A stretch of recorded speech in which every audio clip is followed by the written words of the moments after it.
The Synod on Synodality is unfortunately gearing up, and it is in our face at this point.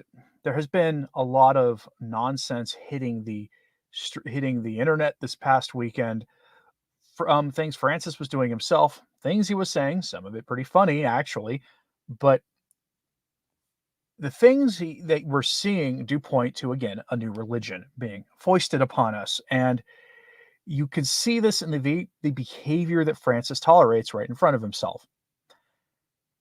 I had something I was going to bring to you yesterday, but the FSSP news pushed this back. And it's a warning in the form of two very short statements written by an anonymous priest who is in Rome, works in the Roman Curia, and is one of the good ones. He periodically has these statements issued to Marco Tossati's website, and that's where we're going to go for them. But I'm going to show you a couple of the things that happened this weekend. So we have, first and foremost, we'll go with, you may have seen this. It came from Luxembourg. Pope Francis had his audience. I have to mute that concert because of the possibility of copyrighted music. But it says that in Luxembourg, Pope Francis mocks the ultra-liberal Bishop Jorge Michael Peters, Jorg Michael Peters, introducing himself as the representative of the German Bishops' Conference. That's how he did it.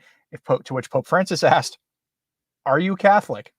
Remember, this is a man dressed in the attire of a bishop, and he's asked, "Are you Catholic?" That's saying something when even Francis thinks that these guys have gone way off the deep end with the things that they're doing in the German synodal way.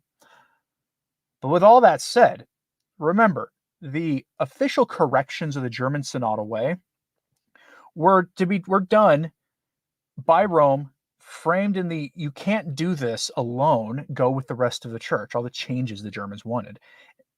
It was, do this with the rest of the church. Do this in union with the Synod on Synodality. There's an old adage, right, in American politics, conservatives, drive the speed limit of change. The progressives are going 90 on the highway of change. But the difference is that is just the speed of change, right? And that's actually explaining a lot of the backlash you're seeing in the American culture right now politically. This is the same thing, right? The Synod on Synodality is, if you can believe it, the more conservative expression of this foisting of a new religion. The German synodal way characteristically said, hey, women priests, hey, laity choosing the bishops, hey, laity preaching the homilies, hey, no restrictions on who can receive the Eucharist, and on and on and on and on and on. Just rejection of Catholic dogma and doctrine after rejection of Catholic dogma and doctrine.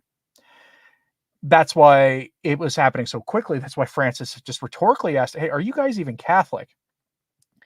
I'm going to show you a tweet here. He might actually be in the chat if Anthony Abbott from Avoiding Babylon is here. He tweeted this yesterday. I'm going to show you this. You may have seen this. This definitely needs to be muted for copyrighted music. He said, if you want to know why the church is collapsing, it's because the hierarchy does everything in their power to push men away. Fact check true. That is objectively true, by the way. They want a church for women and the James Martin types, only they don't like men. Now, if you don't believe what he's saying, watch this. There's Pope Francis sitting there. This is in Rome. Like, what is this? Like, this is, at best, you can call this liturgical dance, maybe. But this is, I mean, just if you watch this and if you know how to read body language and you know how to read what it is, if you know how to, you can tell a lot about people by how they move and carry themselves. This is, I don't know what the right word for this is.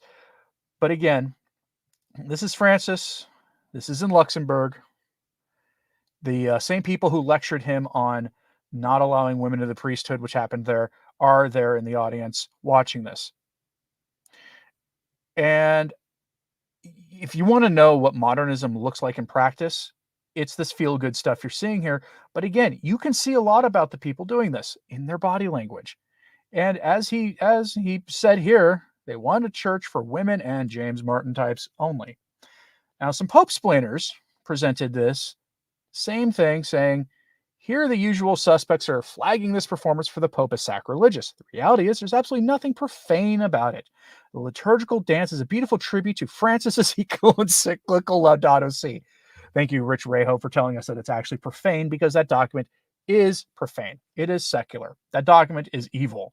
And this is the dancing tribute to it. Get enough of that, though, off there. It was one of those head scratcher things we saw this weekend.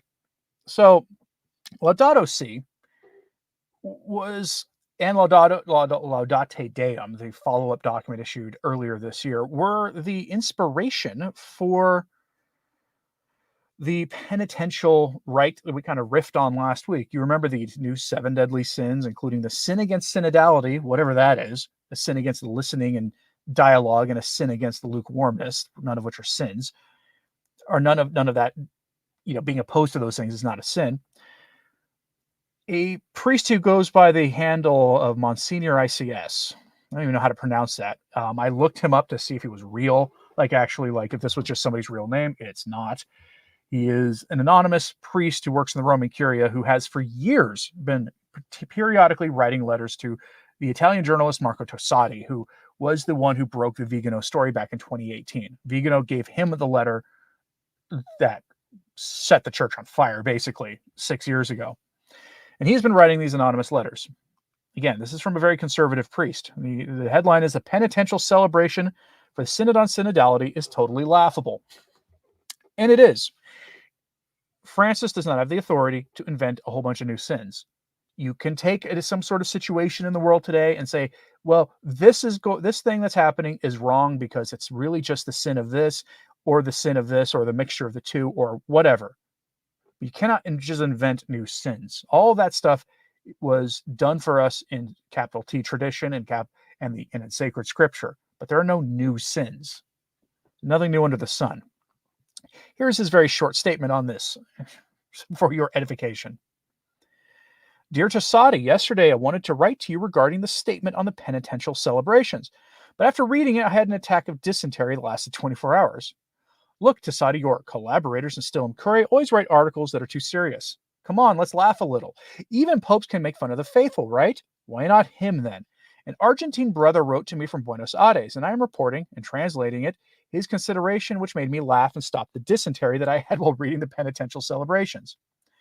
Dear Monsignor, I have read the text of the penitential celebration that has just been published. I burst into a fit of laughter. What a joker! I would like to remind another funny pope. Monsignor, have you ever seen the film Cardinal Lambertini with Gino Cervi? Cardinal Lambertini, a true Bolognese, was appointed pope in 1740 and adopted the name Benedict XIV.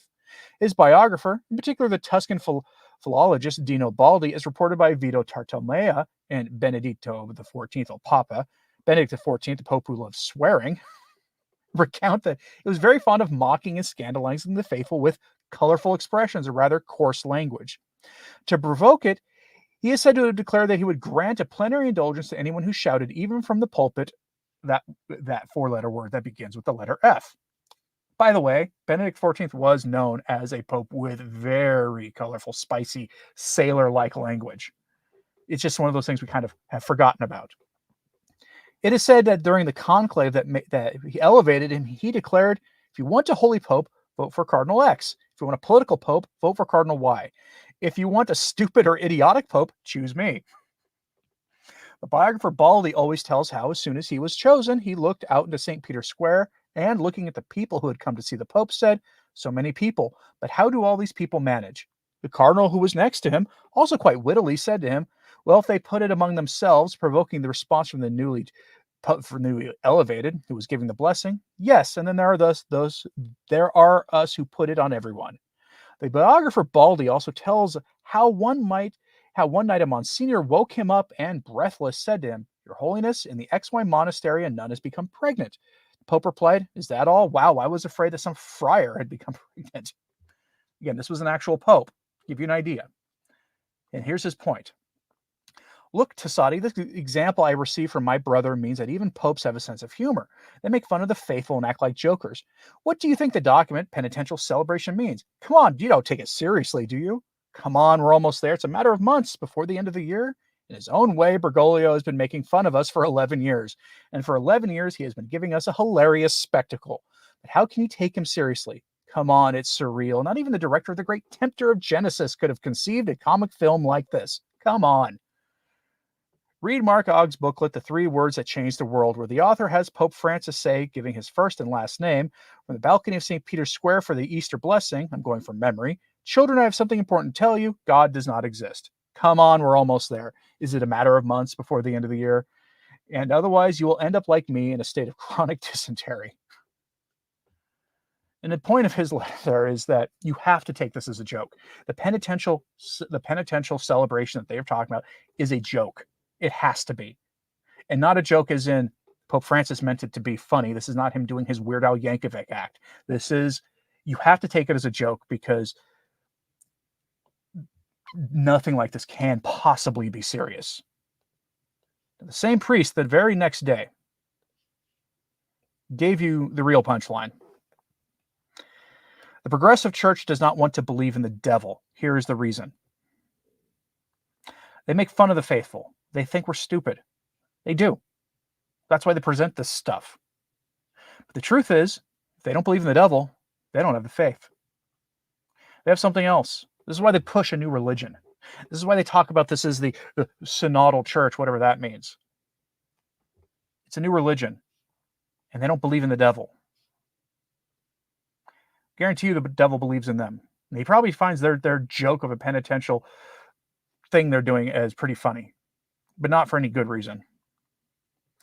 Dear Tosati, since to balance the extreme seriousness with which its contributors write articles and comments on the current pontificate, which instead should also make people laugh a little, I allow myself to double the dose. After my writing the day before yesterday on the new sins we should confess, with a few jokes taken, but reworked from an old book I found in the library, The Devil's Anger, by an unknown author, even I suppose he's an American Catholic priest, perhaps a Jesuit, conservative. I felt like saying traditionalist, but I would have dared too much. I begin with an easy consideration, quoting the American priest. The progressive modern evolutionist and Rahnerian church, meaning Karl Rahner, who you hear lovingly quoted by Bishop Barron, curiously refuses to believe in the devil, when in fact he is the true explanation of the same progressive, modern, and evolutionist church. I continue with a consideration that will please the author of a little book that I have just read and recommend. Thus spoke not Zarathustra. Zarathustra, as Nietzsche's greatest mistake, was not to have decreed that God is dead, but to have supposed that the devil was dead. I'm going to give you an aside here. If you're not familiar with Thus Spoke Zarathustra, it was written by Nietzsche. And Nietzscheanism is really misunderstood by everybody. They throw Nietzsche's name around a lot. Most people don't understand him.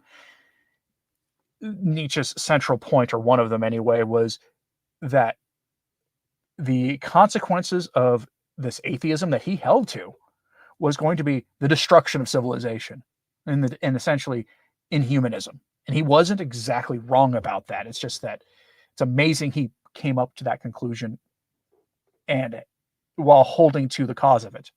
But he was very good at describing what was going to come. And Thus Spoke Zarathustra is one of his classic works.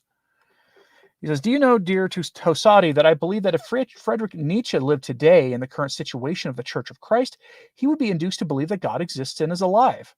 I continue with an unpublished, for me at least, quote by Giuseppe Garibaldi, another important historical figure from that same period in Italy, who one day seems to have said, if an army of Satan were to arise and fight this Roman Church, I would enlist immediately. If you want to look up who Giuseppe Garibaldi was in the history of Italy, do so. That'll make your skin crawl. Do you know, Tosati, how many Catholics today, including your readers, would become Garibaldians? I conclude with a joke, perhaps obvious. When the Supreme Pontiff says and has others say that hell is empty, he is absolutely right, by Jove. All the inhabitants of hell are here. My brother, with whom I share the castle where I live, a former professor of English literature, tells me that this line was written more or less like this by William Shakespeare in The Tempest. Amen. The point sometimes of humor is to make something uncomfortable palatable. And the point of his two letters together becomes a little more easy to see. It has to be a joke, a diabolical, infernal one, this penitential new seven deadly sins nonsense. They're now just inventing sins out of thin air. Why? Because they don't have the faith. They're trying to build a new religion. I'm working on a video today for later in the week about a theologian Pope Francis handpicked to attend and participate in the Synod on Synodality, who does not believe Jesus was God, that the church has always been wrong about that. They came up with a new creed. Handpicked by Pope Francis. Unless this is some elaborate scheme of his to out all the heretics in the hierarchy, this has been like a long, decade-long quiet program of his, which I can't fathom, because there would have been some slip-ups here and there in it. It's obvious he doesn't have the faith. Read his speeches, watch his addresses, see his priorities, see how he plays fast and loose with Catholic morality. The few occasionally good things he talks about, I'll be on a radio show here at about 6:30 a.m. Central Time with Joe McLean on his radio show. You can watch it on YouTube afterwards. Be with him for a few minutes, and we'll talk at least in brief about one of the good things he said this past weekend. Can't really say it on YouTube, but for some reason you can say it on the radio. Go figure. But it's sort of like you'll meet a secularist who has a good opinion on some moral issue sometimes, and that's what we're dealing with here. And we are going to be dealing with this with Francis for probably a few more years. It doesn't look like he believes in the devil, because if he did, he wouldn't be trying to make a new religion. And you can see it in those 7 deadly sins. The priest did something very savvy there, presenting it as humorous at the beginning, and comparing him in the end to Nietzsche and Garibaldi. Garibaldi was one of the key figures in the unification of Italy. He unified Italy, and the consequence of that was many Italians left Italy to come to the United States, to a country that was overtly hostile to Catholicism, whose population at the time was. And yet Italians would rather be here in the United States than in Italy, living under Garibaldi. I want you to think about that for a moment. Take all the time you need to think about that. Traditionalist Catholic says the punchline of the joke is that these Synod delegates honestly believe this new list. Yeah, they do. And why? Because it was in the last line of that letter. Let me bring that up to you again so you can see it. The last line of the second letter. The progressive church does not believe in the devil. Do you know, Tosati, how many Catholics today, including your readers, have become Garibaldians? I conclude with a joke, perhaps obvious. When the Supreme Pontiff says and has others say that hell is empty, he is absolutely right, by Jove. All the inhabitants of hell are here.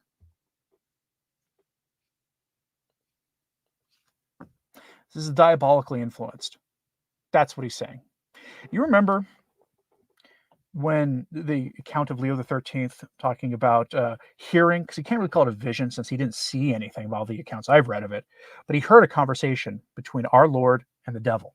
And the devil said, I can destroy your church. I just need more power and I need time. And Jesus said, you will have the power, you will have the time. That happened reportedly in 1885. You will have the power, you will have the time. And the time, the devil said, was going to be 75 to 100 years. And people have debated on what that time frame was that started.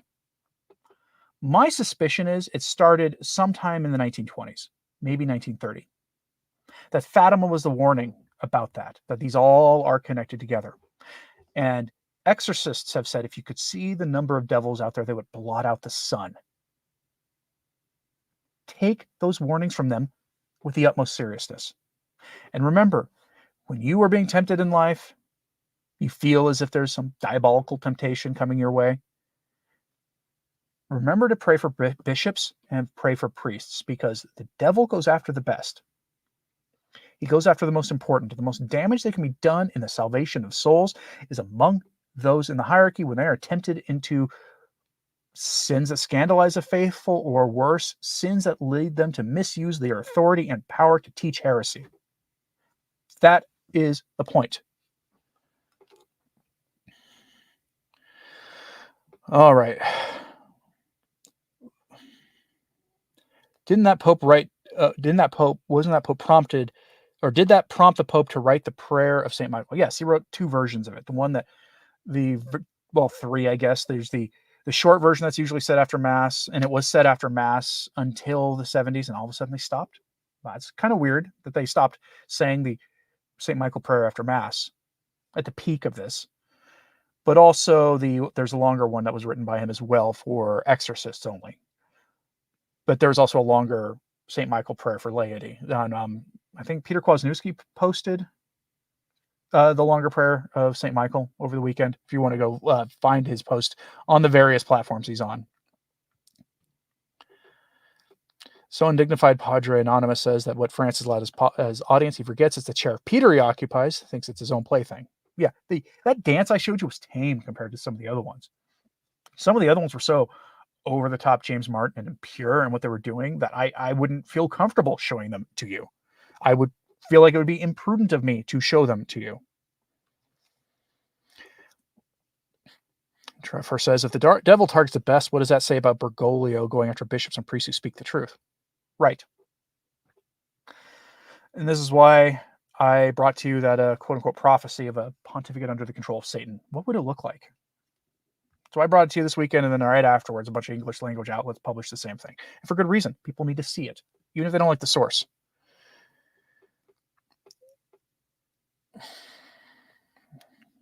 Bye, Zach. Anyway, any final thoughts on this in the comments, please? If you have any final thoughts, please remember to pray for Pope Francis. We're not here to stir up any animosity towards a man. Please pray for him. He desperately needs it. This is a salvation of souls issue, not a oh, look at how bad he is issue. Pray for him. All right. All right, folks. Thanks very much for tuning in today. So always pray for the church. I'm Anthony Stine. Ave Maria.